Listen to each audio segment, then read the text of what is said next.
Hello, my friends, and welcome back to Eagle Eye Apache. Tonight, I want to share a story about a woman who tried to outrun her past, and a man who had spent years trying to forget his own. It's a story about loss, forgiveness, and the quiet power of the desert to heal what the world has broken. So, take a breath, settle in, and let's begin. The desert remembers every promise ever broken. It holds them like old bones buried beneath red dust and time. Out here, nothing truly disappears. It just waits for the wind to uncover it again. The year was 1889. Winter had come early to the New Mexico territory, and the red mesa lay vast and silent beneath a sky the color of smoke. The wind moved like a whispering spirit across the canyons, stirring dry grass and scattering the tracks of every living thing. Riding through that endless quiet was a woman named Evelyn Carter. She was 32, though the desert wind had already traced sorrow in the corners of her eyes. Once, she had been a school teacher in Boston, graceful, soft-spoken, and full of plans. But life, as it often does, had other lessons waiting. A husband who loved the sound of his own ambition more than her laughter. A child taken by fever before he could speak her name. And one day, without ceremony or goodbyes, Evelyn packed what little was left of her life and rode west, toward a horizon she didn't understand, only knowing she couldn't stay where her heart had died. Days turned into weeks. The towns thinned, then vanished, until all that remained was sand, wind, and sky. The desert didn't comfort her. It didn't care who she had been or what she'd lost. It simply stripped her down to what was true. By the time the storm came, she was already half gone. The sun had fallen low, bleeding red behind the cliffs. Her horse stumbled on loose rock, throwing her hard into the dust. She rose unsteadily, dazed, a bruise blooming across her temple. The world spun. Wind howled through the gullies, dragging the scent of rain and grit. Her horse spooked, and Wild disappeared into the coming dusk. She called after it once, twice, then stopped. Even her voice seemed to vanish into the air. So she walked. Each step sank into the sand. Her skirts whipped around her legs. Her lips cracked with thirst. When the dust storm finally broke over the mesa, it came like judgment. The sky turned black. The earth vanished.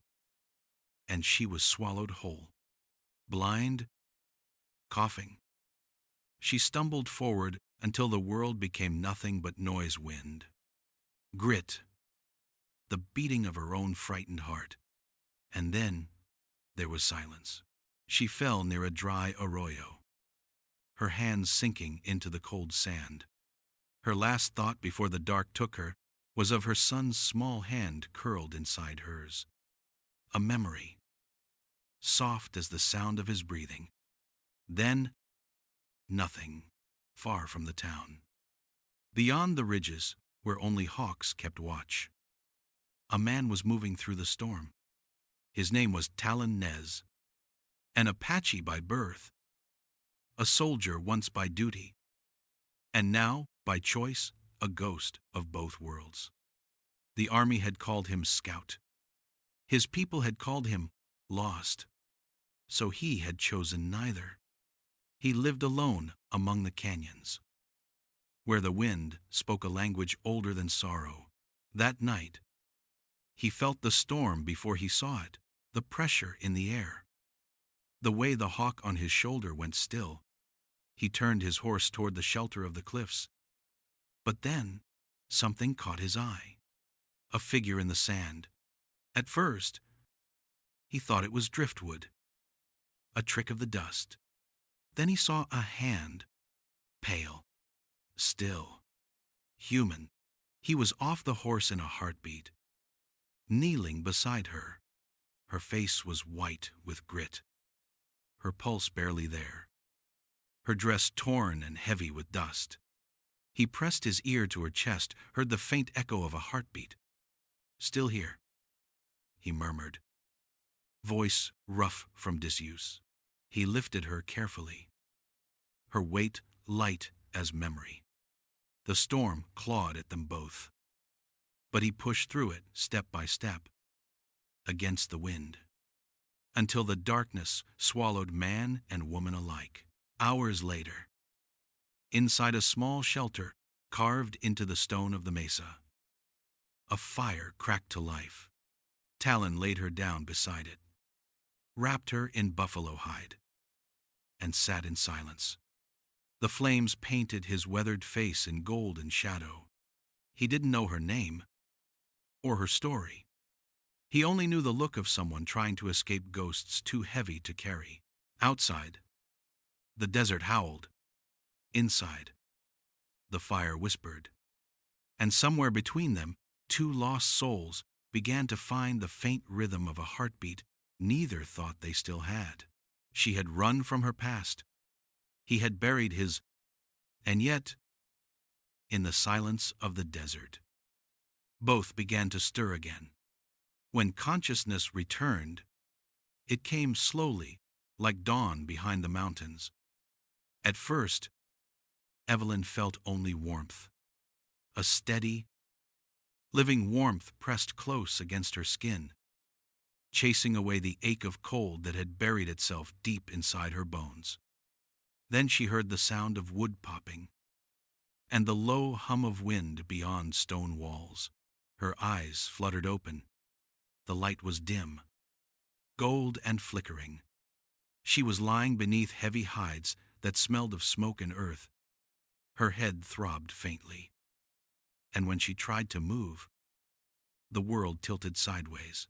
Across the small room, a man sat by the fire, motionless but for the steady rhythm of his hands. He was feeding the flames, one branch at a time, as though tending something sacred. His hair was dark, bound loosely at the neck, his shoulders broad, his posture quiet and sure. When he finally spoke, his voice came low, rough as gravel smoothed by time. "You're safe," he said. "The desert takes what it wants, but not today." For a moment, she didn't trust her voice enough to answer. Her throat felt dry, her lips cracked. She swallowed hard. Where am I?" "Shelter," he said simply. "My mesa." His tone was neither gentle nor harsh, just matter of fact, as if words were tools to be used sparingly. She looked around. The walls were built of red stone, the ceiling low. Bundles of herbs hung near the fire, their scent clean and sharp. There was a sense of order in the space, every object placed with purpose, every corner touched by care. Her heart began to slow its racing, but unease lingered like a shadow. She remembered the storm, the horse, the fall, and now this man, this silence. She pushed herself up slightly, the hides slipping from her shoulders. "My horse?" she managed. "Did you?" He shook his head once. "Gone. The storm took it east. You were lucky it didn't take you with it." Lucky. The word felt strange in her mouth. She wanted to ask who he was, why he'd helped her. But the questions tangled somewhere between her ribs. For a long while, neither spoke. The firelight painted the walls in restless gold. Outside, wind sighed against the rock, but inside only breath and crackling flame filled the space. Then a sound, a sharp cry cut through the quiet. Her gaze darted toward the doorway, where a hawk perched on a wooden beam, feathers ruffled, eyes glinting like pieces of amber. The man turned toward it with a faint nod. Eat, Talon, he murmured. The storm's not done yet. The hawk tilted its head, then began tearing into a scrap of meat left on the ledge. Evelyn blinked. Talon, she repeated softly. That's your bird's name. The man looked at her for the first time, really looked. His eyes were dark, steady, unreadable. No, he said after a pause. It's mine. She felt her pulse quicken. The name hung in the air between them. Simple and solid. Talon, a name that felt carved. Not spoken, he turned back to the fire, lifted a small pot, and poured something into a wooden bowl. The smell reached her first rabbit, herbs, and a trace of sage. He crossed the room, set the bowl within her reach. Eat, he said. You need strength. She hesitated, then accepted it with shaking hands. The stew was thin but warm, and the first bite made her throat ache with gratitude she didn't know how to express. He sat again, silent, watching the fire, not her. In the stillness, she noticed small details, the scar running across his knuckles, the thin leather cord around his neck, and the pendant that hung from it, a hawk carved from bone. Its wings spread wide. The edges were worn smooth. Polished by years of touch, her gaze lingered on it. You carved that? She asked quietly. He nodded. Long time ago. It's beautiful. Just a bird. He said, but it remembers the sky. Something in his tone made her chest tighten. She wanted to ask what he meant, but his eyes had already returned to the flames. And she sensed questions weren't welcome here, not yet. The silence between them wasn't empty. It was alive, humming with something she couldn't name. Gratitude, fear, curiosity, all tangled together. She ate slowly, aware of him across the fire, of the rhythm of his breath and the low whistle of wind through the stone cracks. Every now and then, the hawk stirred at the door, feathers rustling like the turning of pages in some old, forgotten book. When she finished, she whispered a soft, "Thank you." He didn't answer, only nodded once and fed another branch into the fire. Outside, thunder rolled in the distance. Inside, warmth and unease kept her awake. She pulled the hide tighter around her shoulders, stealing a glance toward the man who had pulled her back from death. He looked carved from the very mesa that surrounded them still. Strong, unknowable. She didn't yet know whether she'd been rescued or captured. But for now, she knew this much. The storm had not killed her. And for reasons she could not explain, that truth frightened her more than the storm itself. The days passed, and the storm softened. Wind still sang across the mesa, but the notes had changed less like warning, more like memory. The air smelled of ash and wet earth, and each morning the desert light crept a little closer to the cave's entrance, warming the stone. Evelyn was stronger now. Her hands no longer trembled when she reached for water, and color had returned to her face. But though her body mended, her mind stayed cautious, like a bird who's learned too well the cost of trusting open skies.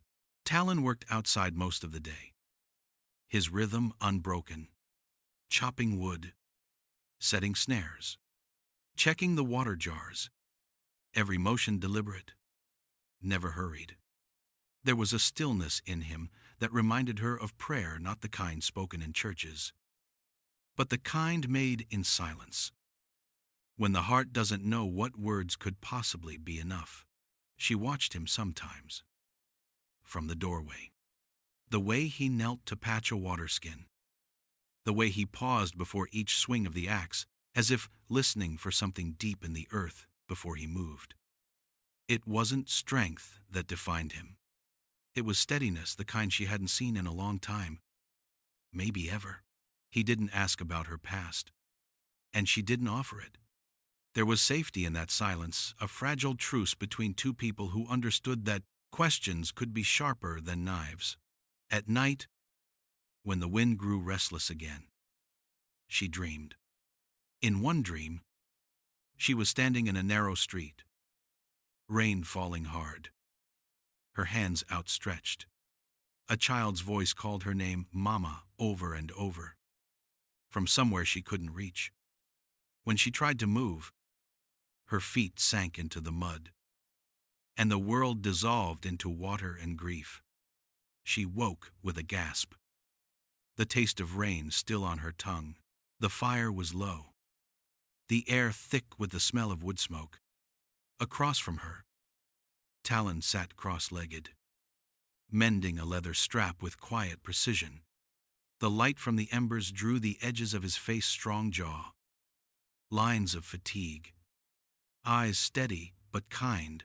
"You talk in your sleep," he said after a while. Not looking up, Evelyn pressed a hand to her chest. "Do I?" He nodded. "Someone you miss." She hesitated, her throat tightening around the truth. "Someone I failed." The words came out softer than a whisper, but heavy enough to fill the room. Talon's hands paused. He didn't speak, didn't turn, didn't offer false comfort. He simply nodded once as if to say he understood. That quiet acceptance settled deeper into her than any kindness could have. For a long time, they sat like that, the fire crackling between them, shadows breathing across the walls. There was sorrow in the silence. Yes, but there was gentleness too. A space big enough for both of them to exist without needing to hide what hurt. By morning, something in her had shifted. The ache was still there, but it no longer ruled her. So, she began to move again slowly. Purposefully, she swept the floor with a bundle of dried sage. She boiled water, patched a tear in one of the hides, and gathered small stones to line the fire pit. Little things, but after so many months of drifting and running, those small gestures felt like building a life. When Talon returned from the ridge that afternoon, he found the shelter tidied, a pot of broth warming by the fire.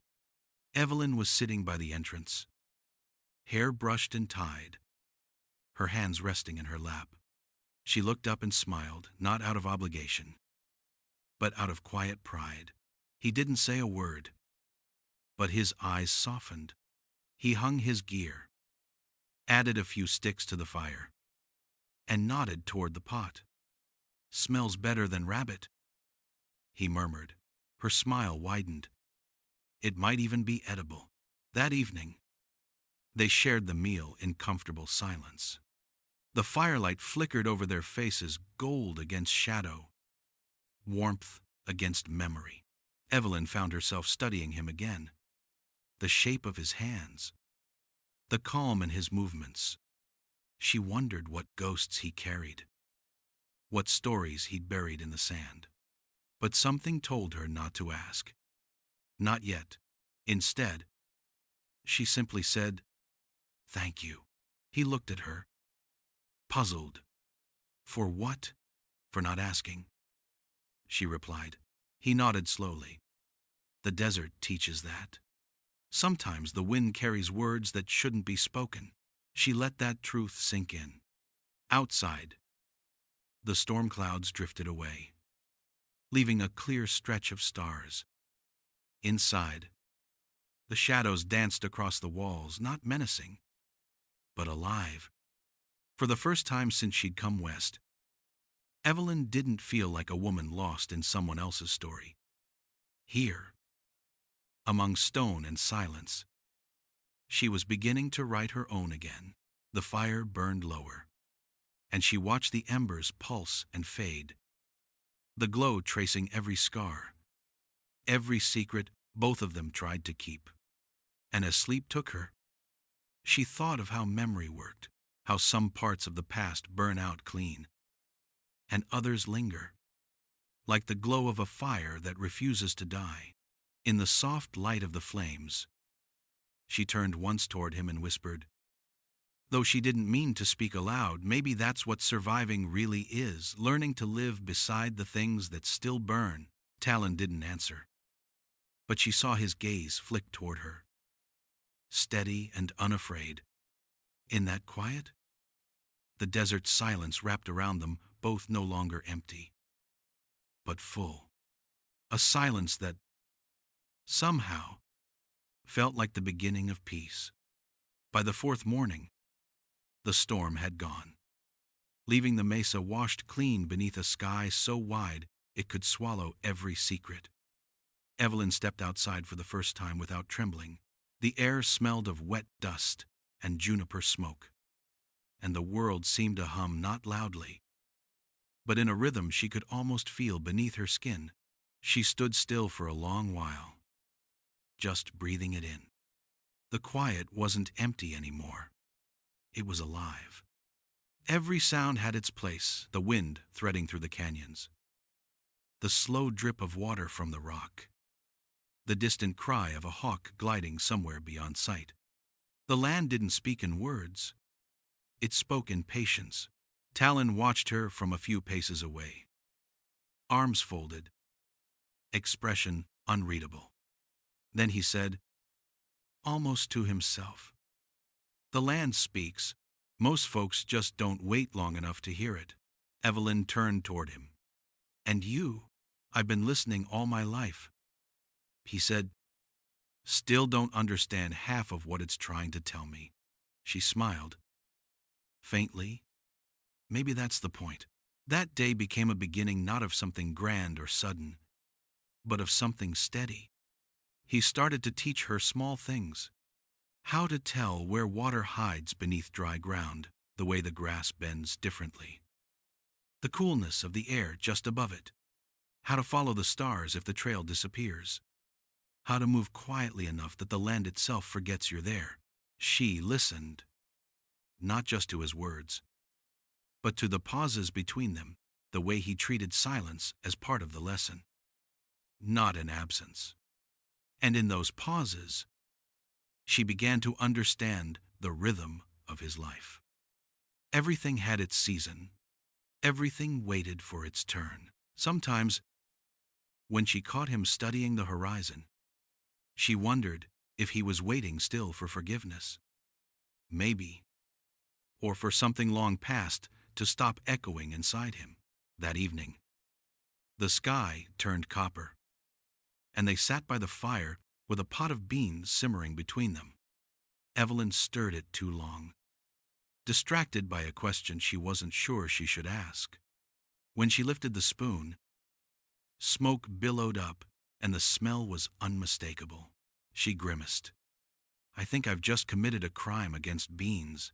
For the first time since she'd met him, Talon laughed, not loudly, but deep and sudden, like a sound that had been trapped for years. It startled her so much that she began laughing too.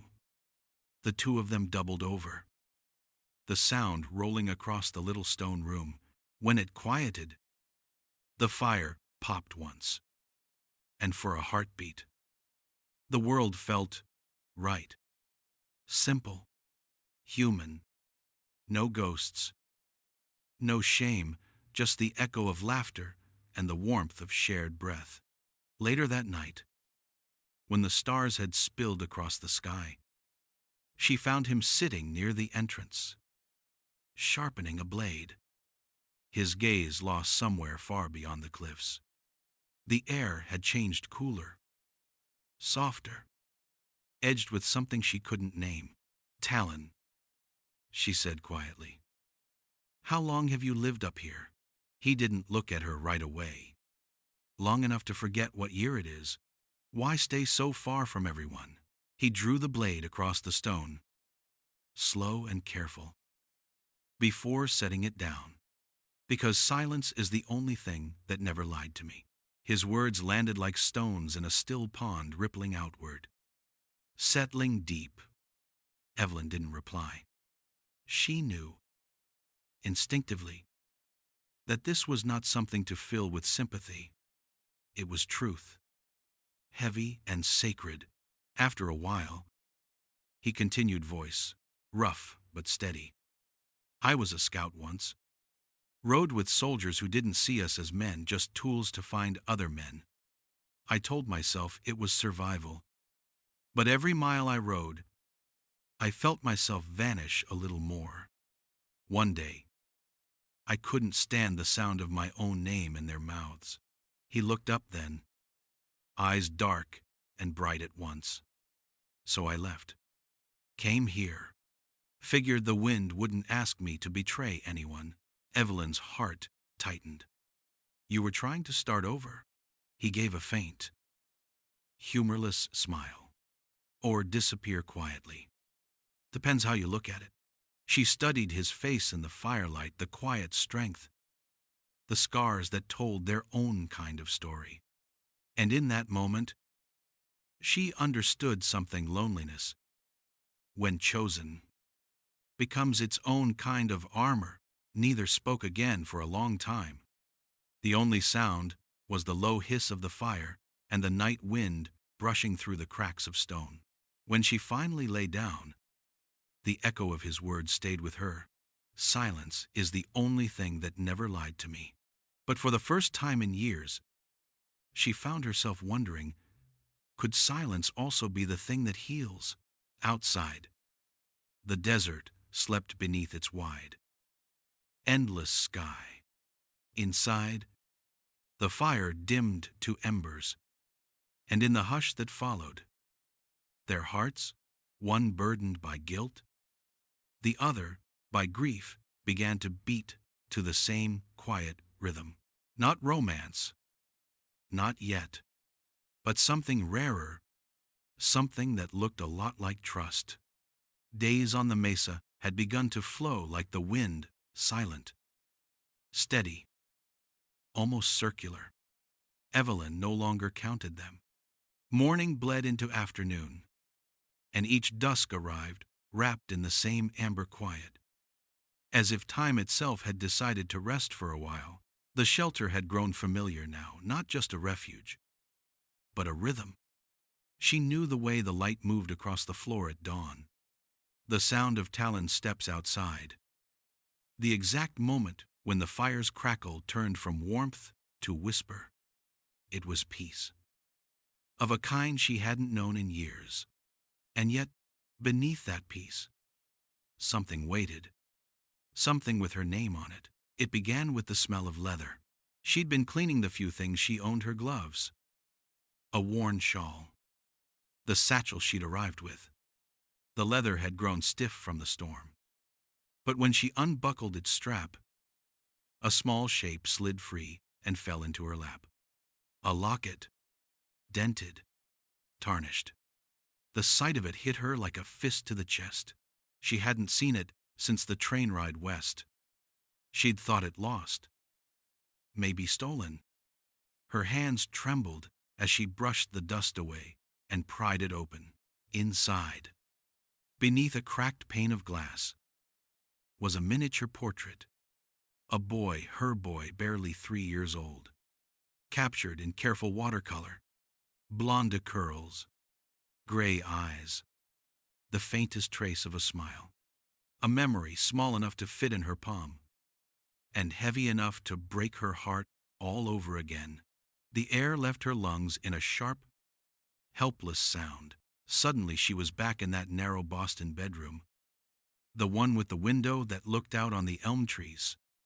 She could smell the sickness again, the sour sweat of fever, the endless whisper of prayers that went unanswered.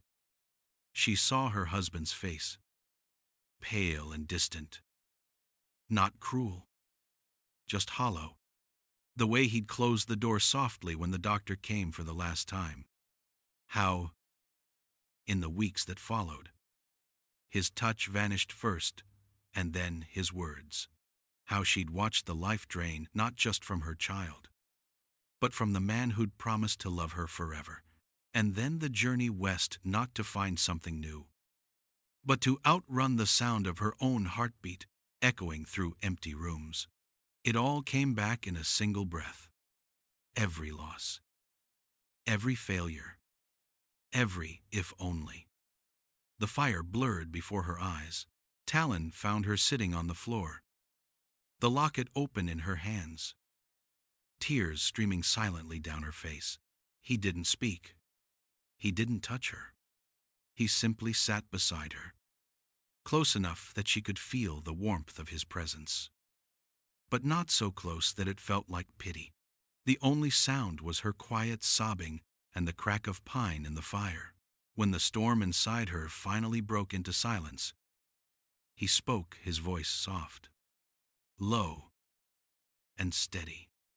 "Grief," he said, "is just love with nowhere left to go." The words hung in the air like smoke, fragile and eternal all at once. She closed the locket gently and held it against her chest, as though afraid the memory might slip away again. "Does it ever stop hurting?" she asked.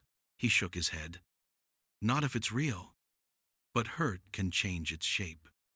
After a while, it sits beside you instead of inside you." She looked at him, really looked. For the first time, she saw not a stranger, but another survivor, someone who understood the quiet cruelty of remembering. The firelight painted his face in shifting golden shadow. His eyes reflected the same loneliness she'd seen in her own reflection too many nights to count. And for the first time, she didn't want to hide hers. He stayed there with her until the tears dried, until the locket stopped trembling in her hand. No words, no comfort, just company. Sometimes that's all the heart needs to keep beating. That night, she dreamed again, but this time, there was no child, no laughter echoing through the rain. There was only the storm, the one she'd ridden into when she'd left her old life behind.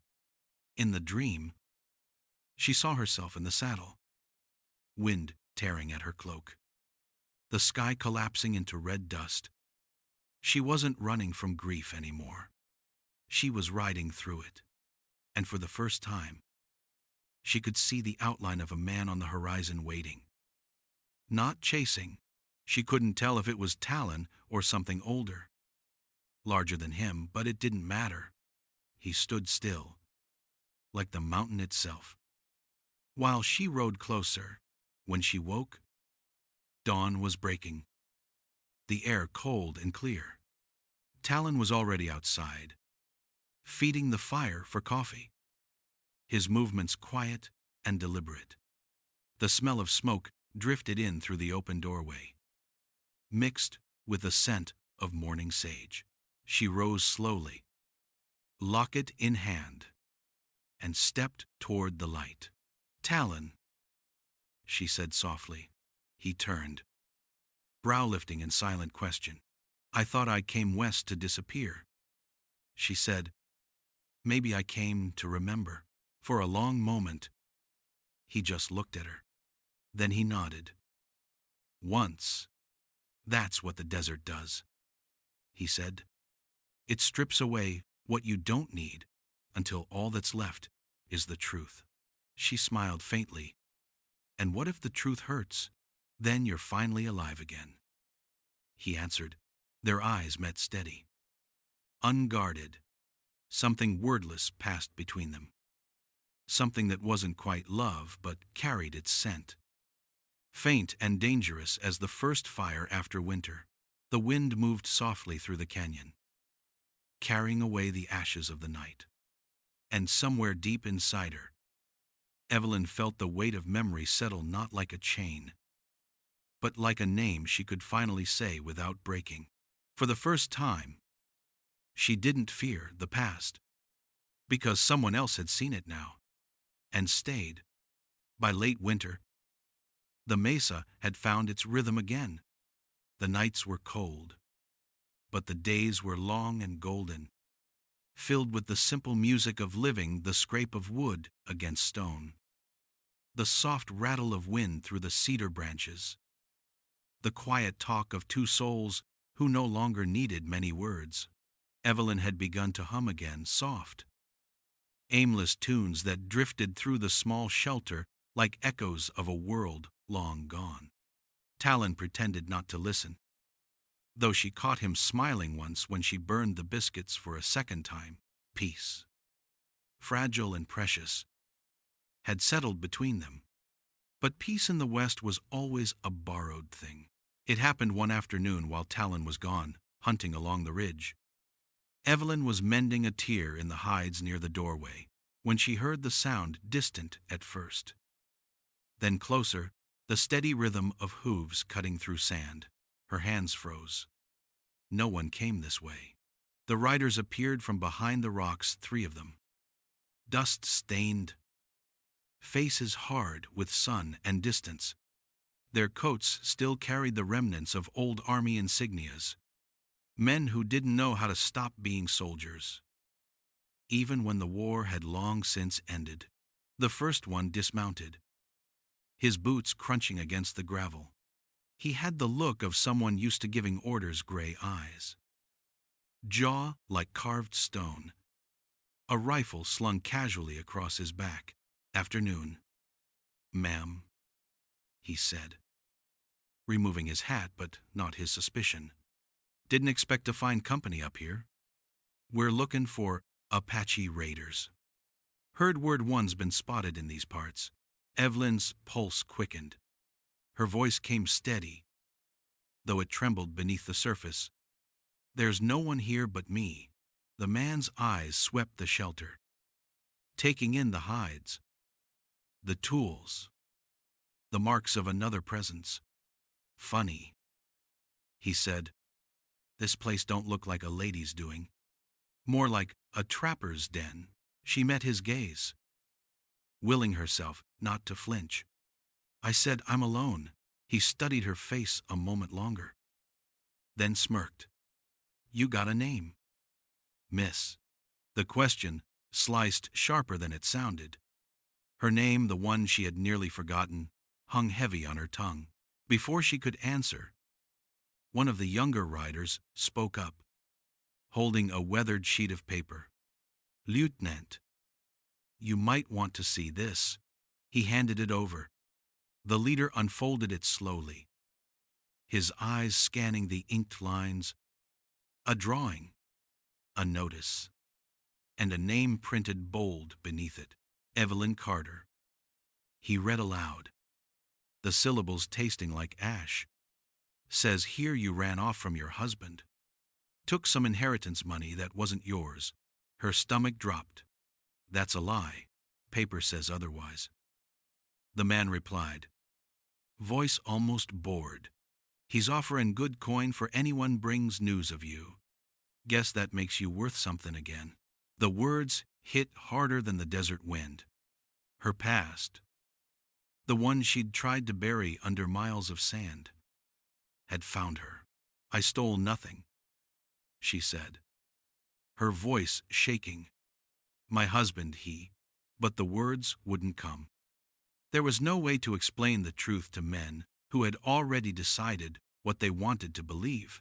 The leader folded the paper, slipped it into his coat. "Doesn't matter much. Either way, your Apache friend'll have some explaining to do when he gets back." Evelyn's breath caught. "What do you mean?" He gave a cold smile. "Word in town is the army still keeps tabs on half-breeds. Scout goes missing. They tend to ask why. You're keeping company with one makes both of you suspicious." The sound of another voice, deeper, familiar, came from behind them. "Then you can tell the army there's nothing here worth their trouble." The riders turned.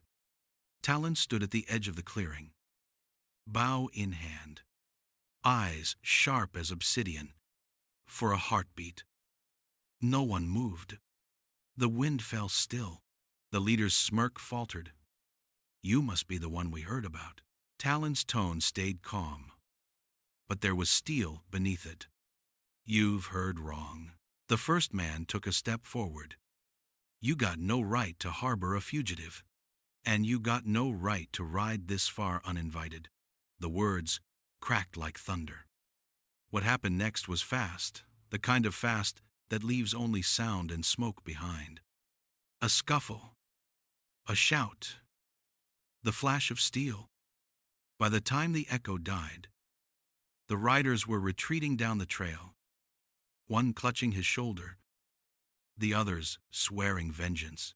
Talon stood still, chest heaving, the bowstring trembling in his hand. Evelyn's voice broke the silence. You should have let them take me. He turned toward her, eyes dark with disbelief. I don't let the land I live on decide who I protect. That's not your choice, she cried. You don't understand what they'll do now to you, to this place. You've seen what men like that are capable of. He took a slow step forward. So have you. That's why I didn't let them touch you. Her throat tightened. You think that's mercy. You've just tied your fate to mine. You don't even know who I am. I know enough, he said quietly. You were lost. You still are. But that don't make you guilty. For a moment, neither spoke. The fire cracked between them like a living thing, the air thick with everything unspoken. Then Evelyn did the one thing she hadn't done since he'd found her. She turned away. Fear had taken root, deep and cold. Not fear of him, but of what she might cost him. She packed what little she owned, the shawl, the locket, the small knife he'd given her to cut herbs, and stepped into the doorway. The wind outside had begun to rise again, whispering low, the way it had the night they first met. Talon's voice followed her, low but breaking. Evelyn, don't go. Not into that storm. She looked back once, her hair catching the firelight. You should have let me disappear the first time, she said softly. Then she was gone, swallowed by red dust and distance. The sky darkened, the wind howled, and the first flakes of snow began to fall across the mesa. The same cruel season returning to finish what it had started. And as Talon stood in the doorway, the fire dying behind him, he knew what the desert was trying to tell him all along. Peace, like love, is never something you keep. It's something you chase into the storm. Night fell over the mesa like a shroud. The storm came fast, wild, and merciless. Not rain this time, but snow, hard and blinding. It hissed through the canyon like some restless spirit returned for what it was owed. Talon was already in the saddle before the fire behind him died. He didn't stop to gather supplies. He didn't stop to think. There was only the wind, and the faint trail of her tracks weaving through the drifts like a ghost signature. He followed them down the slope, his breath raw, his lashes crusted with ice.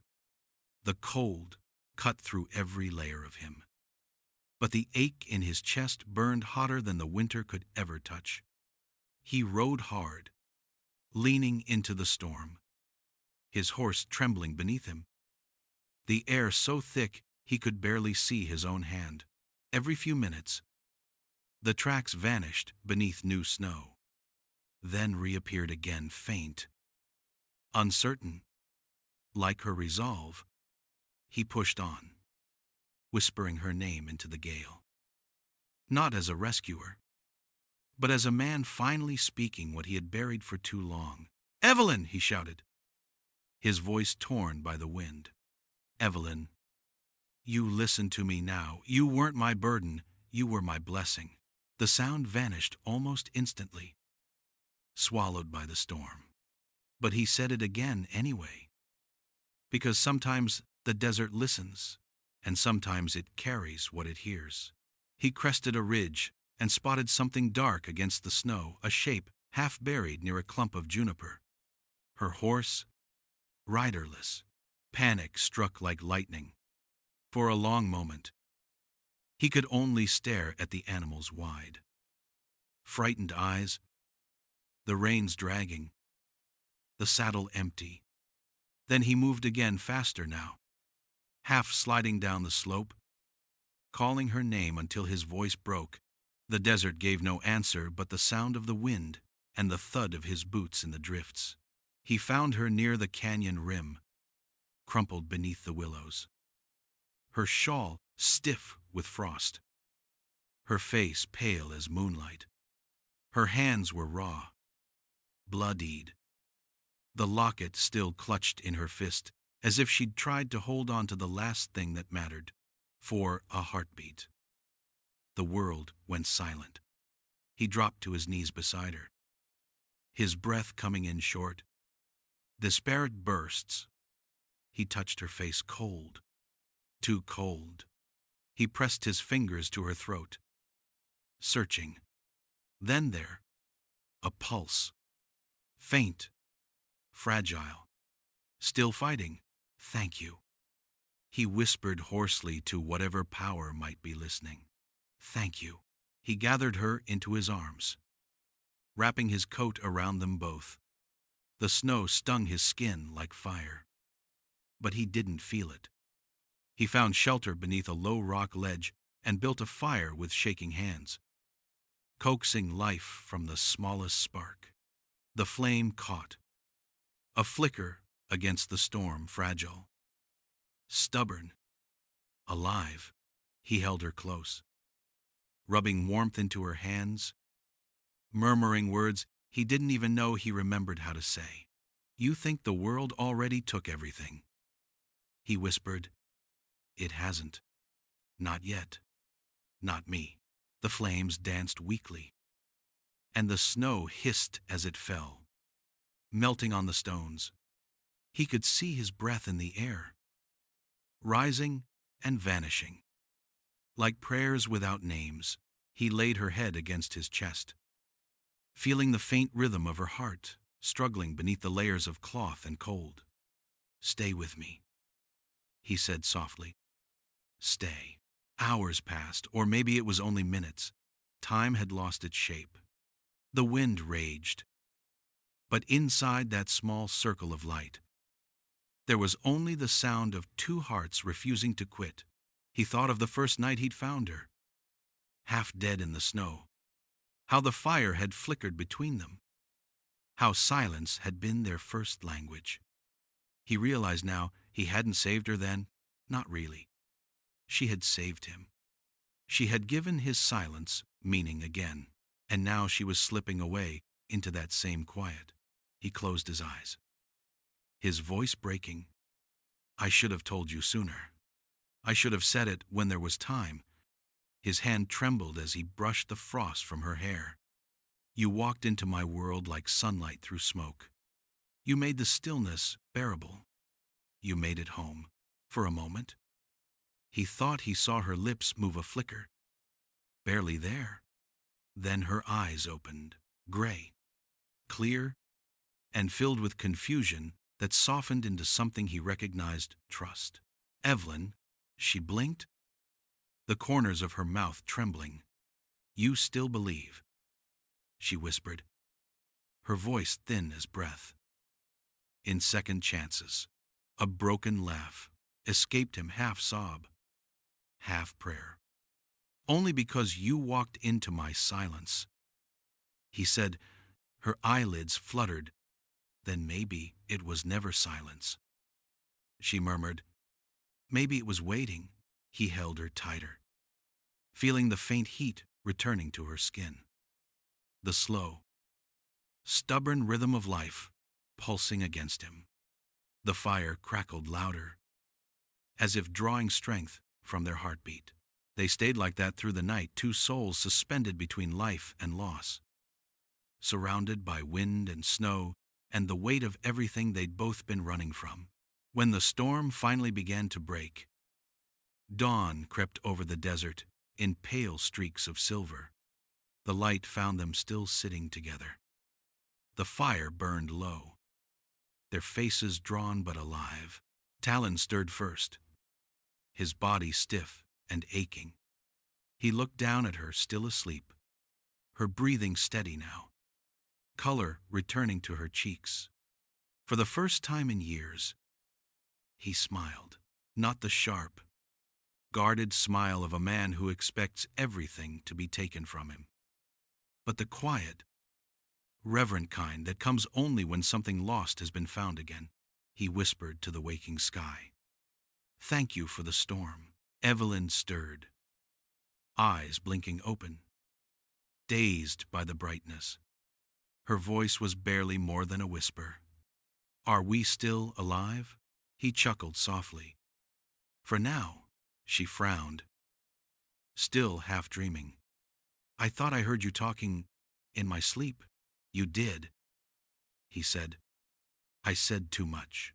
She looked at him, the corners of her mouth curving faintly. "Then say it again." He hesitated.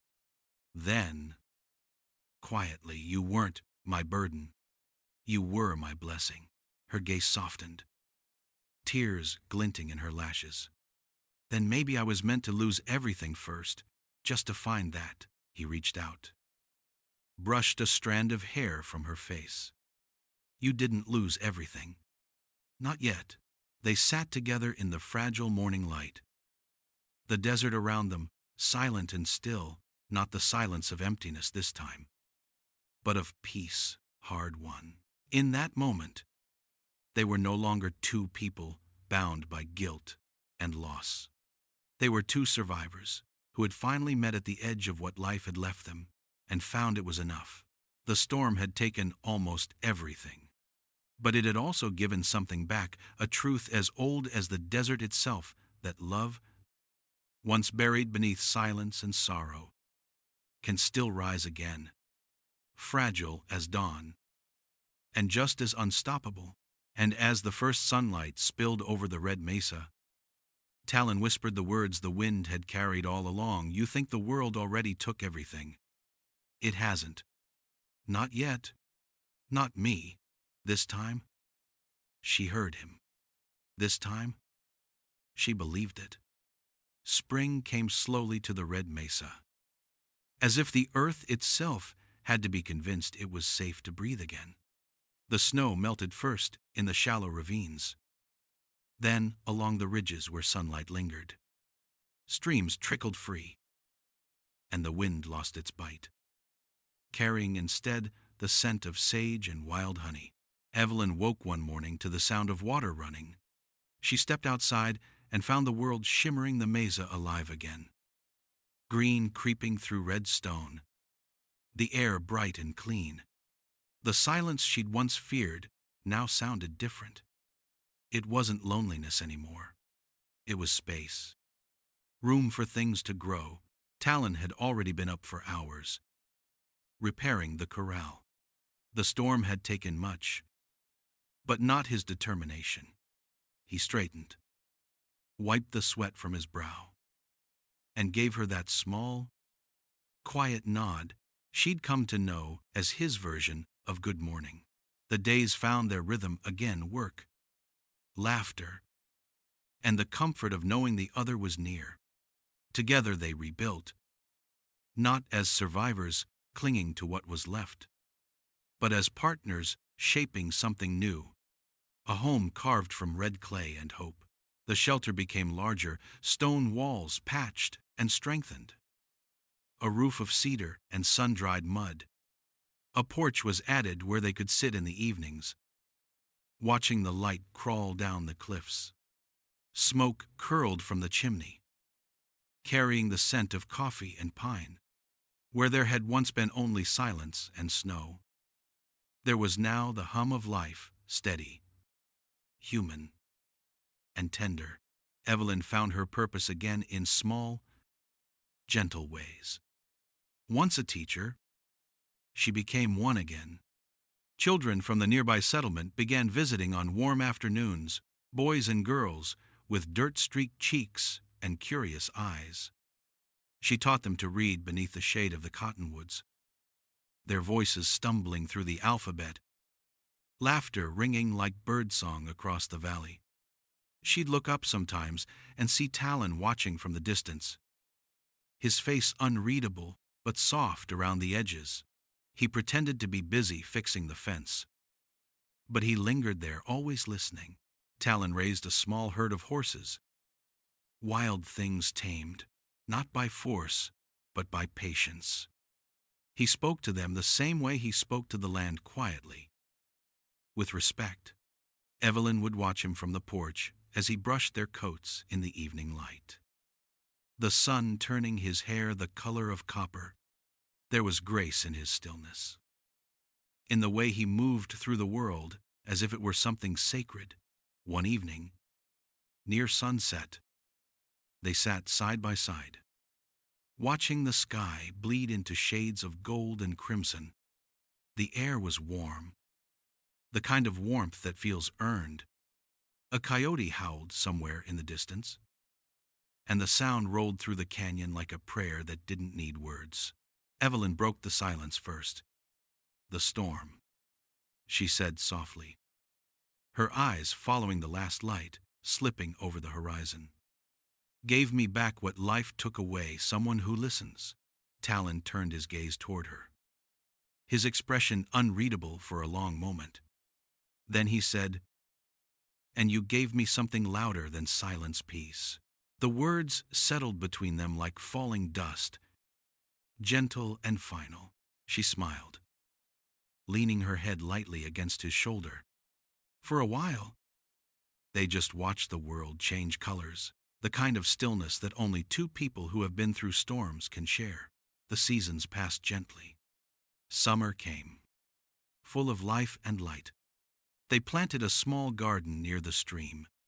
Tomatoes, beans, corn, stubborn little things that fought their way through the red soil and somehow thrived.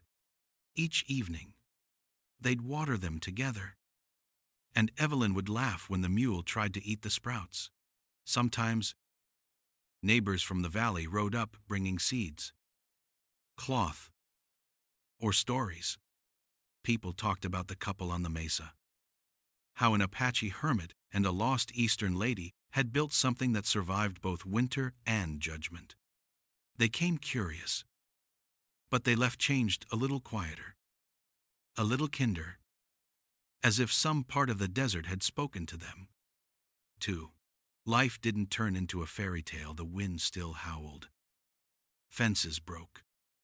Crops failed now and then, but there was always enough. Enough firewood for the night. Enough laughter to outlast the cold. Enough love to make the silence a companion instead of an enemy. And sometimes, when the moon rose over the canyon and the wind moved through the cottonwoods, Evelyn would sit on the porch with a book in her lap, the pages fluttering, unread. She'd glance toward Talon, sometimes mending a bridle, sometimes carving a piece of cedar, and she'd think, this is what peace looks like. Not the absence of pain, but the presence of grace. As the years turned, the land around them kept its memory. Every spring, wildflowers returned to the slopes, painting the mesa in color: purple lupine, yellow aster, crimson paintbrush. The same wind that had once carried snow and grief now carried laughter. And the same silence that had once felt endless now held echoes of children learning to spell, of fire crackling, of two voices murmuring by the hearth long after dark. Out here, under the wide red sky, time moved differently. Days became stories, and stories became a kind of prayer. And if you stand on that mesa now, when the evening light turns everything gold and the wind moves just right, you can almost hear them, the faint ring of her laughter, the low murmur of his voice. The land remembers every storm, but also every kindness, and sometimes that's enough to call it home. If this story warmed your heart tonight, let me know where you're listening from. Don't forget to like, subscribe, and share this tale with someone who still believes in second chances. Until next time, may your nights be calm, your heart steady as the desert stars. And may you always find peace in the quiet places where love still speaks softly, but forever.